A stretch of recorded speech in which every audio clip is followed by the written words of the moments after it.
In the heart of South Asia, there exists a legacy of conflict between Pakistan and India.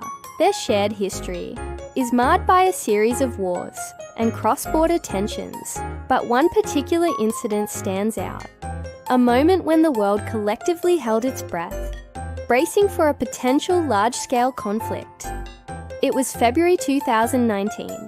The skies between Pakistan and India were tense.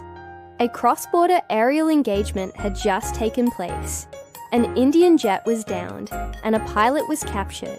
The world held its breath, fearing a full-scale escalation. But what happened next has been the subject of intense analysis, claim and counterclaim. So the question is, how did this crisis de-escalate so suddenly? What was the strategic calculus behind the decisions made? Welcome once again to the channel, and today we delve deep into the world of military strategy and international relations to bring you a no-holds-barred analysis of the 2019 Pak-India standoff. We'll explore the events leading up to the brink of war, the strategic choices made, and the factors that led to de-escalation.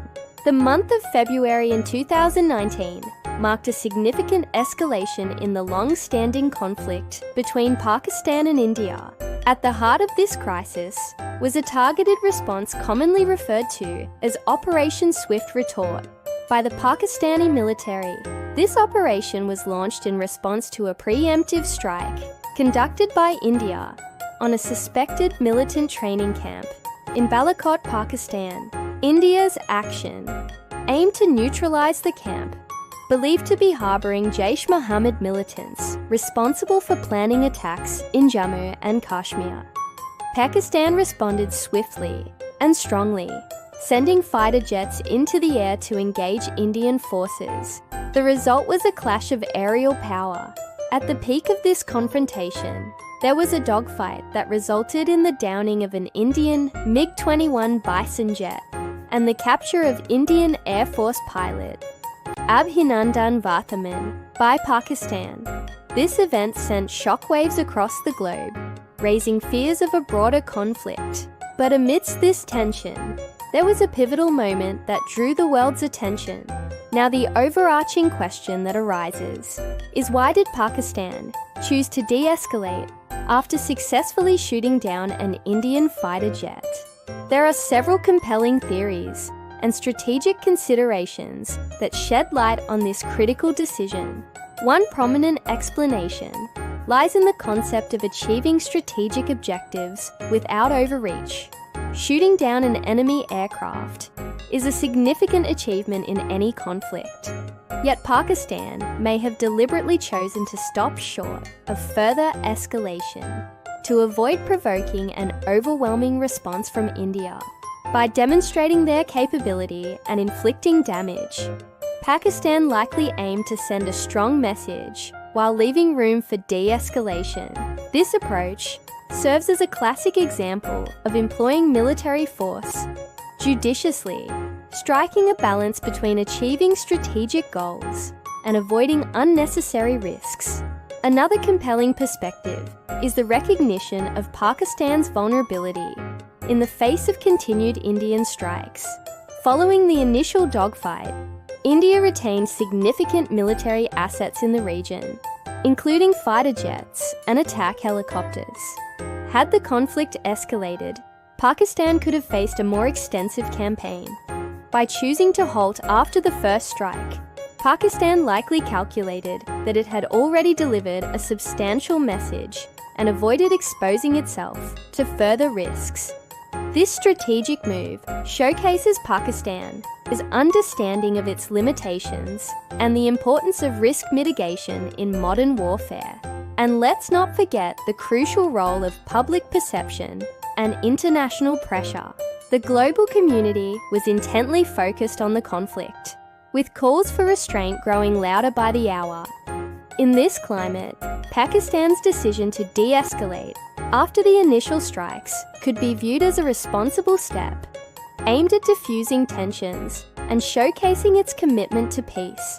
Moreover, concerns regarding potential civilian casualties and collateral damage may have influenced Pakistan's decision to halt further strikes.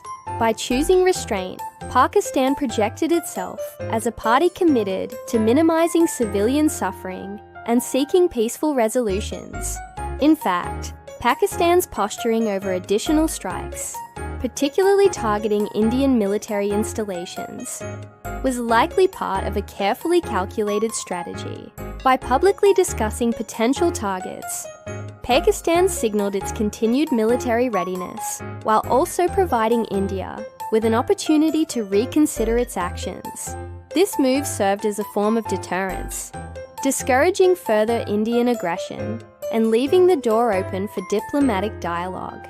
In essence, Pakistan's threat of further strikes was less about actual intent and more about shaping the perception of costs and risks for India, encouraging a shift towards de-escalation and negotiation. That said, another interesting aspect of this conflict was the claims and counter-claims regarding the extent and impact of the strikes. In the aftermath of the dogfight, both nations engaged in a battle of narratives, each side portraying itself as the victor. This information war added a layer of complexity to the situation, making it challenging to discern the complete truth. Pakistan's announcement of hitting multiple military targets in India, including Pathankot, Srinagar, and Jalandhar air bases, was met with skepticism and counterclaims from India. The lack of transparency and conflicting accounts further fueled tensions and hindered efforts toward de-escalation. Nevertheless, let's examine the plausibility of Pakistan's claims and assess the potential impact of these strikes on the regional dynamics. Now, Pathankot, Srinagar, and Jalandhar are strategically significant air bases for the Indian Air Force. Each plays a crucial role in India's military operations and defense capabilities. Pakistan's alleged targeting of these air bases, if indeed carried out, would undoubtedly aim to disrupt India's military preparedness and response capabilities. Pathankot Air Base is strategically located in the northern state of Punjab, serving as a vital hub for India's Western Command. Its strategic significance lies in its proximity to the border with Pakistan and its role as a base for fighter jets and transport aircraft. The targeting of Pathankot could have aimed to disrupt India's air defense network and hamper its ability to respond swiftly to aerial threats. Srinagar, situated in the heart of Jammu and Kashmir, holds strategic importance due to its location in a region with ongoing security challenges. The air base serves as a critical lifeline for the Indian military, providing logistical support and air cover to troops deployed in the region. Disrupting operations at Srinagar could have been aimed at hindering India's military capabilities in a strategically sensitive area.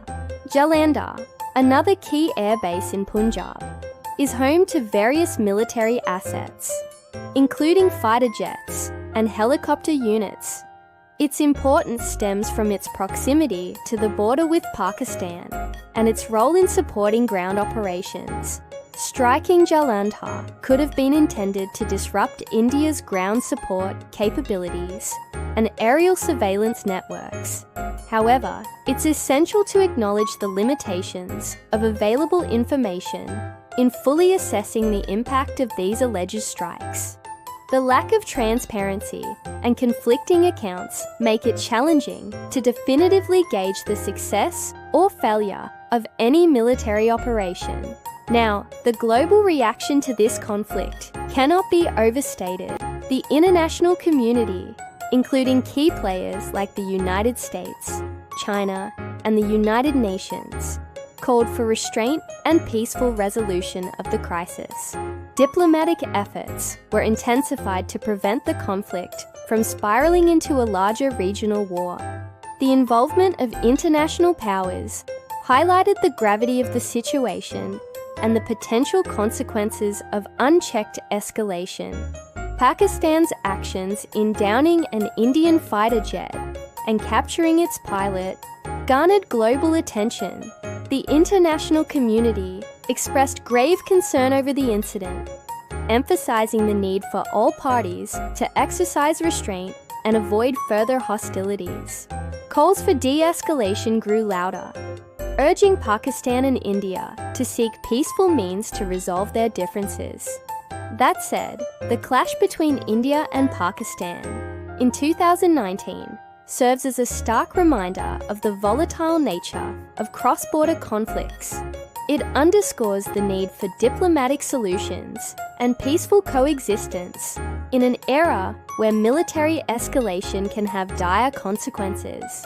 The international community must continue to encourage dialogue, promote restraint, and work towards lasting peace in the region.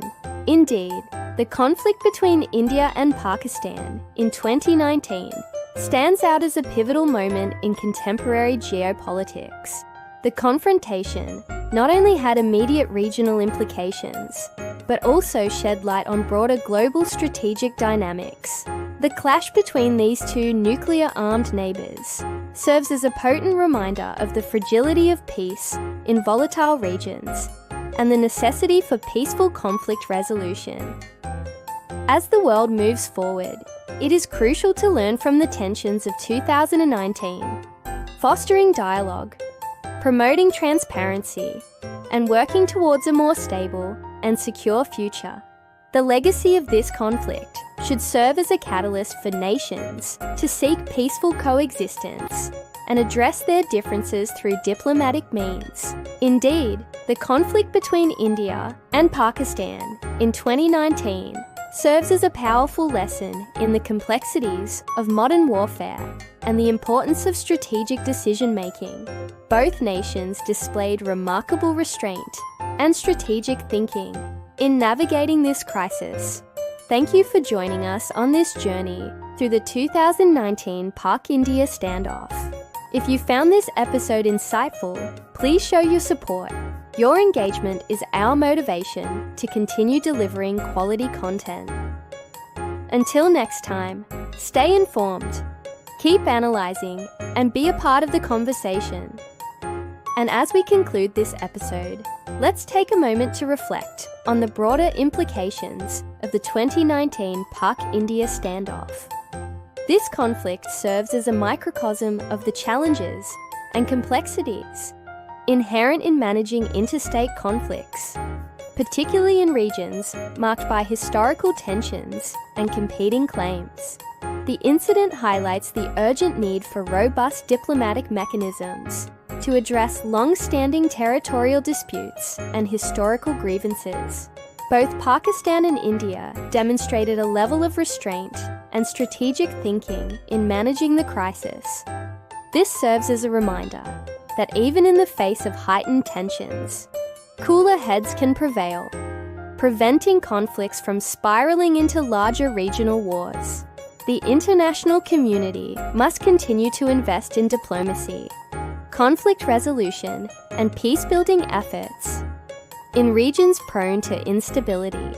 The 2019 standoff underscores the potentially catastrophic consequences of unchecked hostility between nuclear-armed nations. The world witnessed a collective gasp of relief when both nations chose to de-escalate, recognizing the shared humanity that transcends political boundaries.